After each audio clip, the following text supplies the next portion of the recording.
देश में तेजी से बढ़ते कोरोना वायरस के संक्रमण के बीच हर किसी को इंतजार है कारगर वैक्सीन का। दुनिया भर में वैक्सीन बनाने के काम में मिल रही सफलता को देखकर लोगों की उम्मीदें बढ़ गई हैं। लेकिन एक नई स्टडी में इस वायरस के बदलते स्वरूप का पता चला है, जिसने सभी को चिंता में डाल दिया है।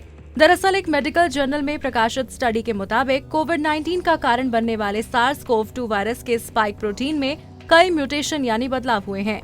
इसी प्रोटीन की वजह से वायरस इंसानी सेल में दाखिल हो जाता है, जिसके बाद वायरस खुद को रेप्लिकेट करना शुरू कर देता है, यानी संक्रमण की शुरुआत हो जाती है।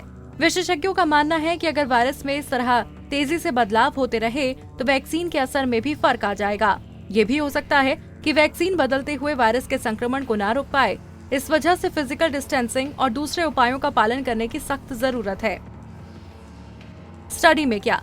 जर्नल ऑफ लेबोरेटरी फिजिशियंस में प्रकाशित स्टडी 1325 कंप्लीट जीनोम से निकाले गए 1604 स्पाइक प्रोटीन और 279 आंशिक स्पाइक प्रोटीन के विश्लेषण पर आधारित है, जो 1 मई तक अमेरिका के national centre for biotechnology information में रखे गए थे।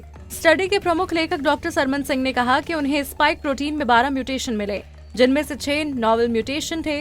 वायरस के भारतीय स्ट्रेन की जेनेटिक संरचना में भी एक बदलाव देखने को मिला।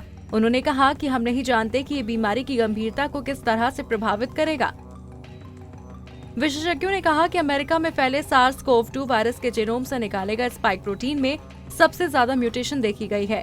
सिंह ने कहा कि वायरस अलग अलग वातावरण के संपर्क में आने पर अपनी जेनेटिक संरचना को बदलने के लिए जाने जाते हैं, लेकिन इस मामले में बदलाव काफी तेजी से हो रहा है। हमें स्पष्ट तौर पर नहीं पता कि बीमारी के प्रसार पर किस तरह से असर डालेगा। स्टडी के मुताबिक वैक्सीन बनाने के लिए स्पाइक प्रोटीन को प्रमुख टारगेट के तौर पर लिया गया था, लेकिन दुनिया भर में उपलब्ध वायरस के सभी जीनोम में म्यूटेशन आने का अंदाजा लगाया जा रहा है। ऐसी ही म्यूटेशन वायरस के खिलाफ एंटीबॉडी बनाने वाले एंटीजेंस में भी पाई गई है, जो ये दर्शाता है कि म्यूटेंट्स से संक्रमित रोगियों में बहुत कम या शून्य एंटीबॉडी होगी। स्टडी के मुताबिक इतने कम समय में वायरस में आए बदलावों के कारण इसके खिलाफ कोई एक कारगर वैक्सीन बनाना मुश्किल काम हो सकता है। आपको बता दें, हाल ही में हांगकांग में लोगों के दोबारा संक्रमित होने के मामले सामने आए हैं। ऐसे ही कुछ मामले भारत और अमेरिका में भी देखे गए हैं। हालांकि विशेषज्ञों का कहना है, अगर हांगकांग में कोई व्यक्ति वायरस में आए बदलाव की वजह से दोबारा संक्रमित होता है तो वायरस के गंभीर लक्षण मिलने की संभावना फिर भी कम है। ऐसा इसीलिए क्योंकि कोविड-19 के एक स्ट्रेन के खिलाफ बनी एंटीबॉडीज बदले हुए कोरोना वायरस के खिलाफ भी सुरक्षा देती है। हालांकि अभी इस पर और ज्यादा वैज्ञानिक स्टडी और विश्लेषण किया जाना जरूरी है। हमसे जुड़े रहने के लिए हमारे YouTube चैनल को सब्सक्राइब करें और नई वीडियो की नोटिफिकेशन के लिए बेल आइकॉन को दबाएं।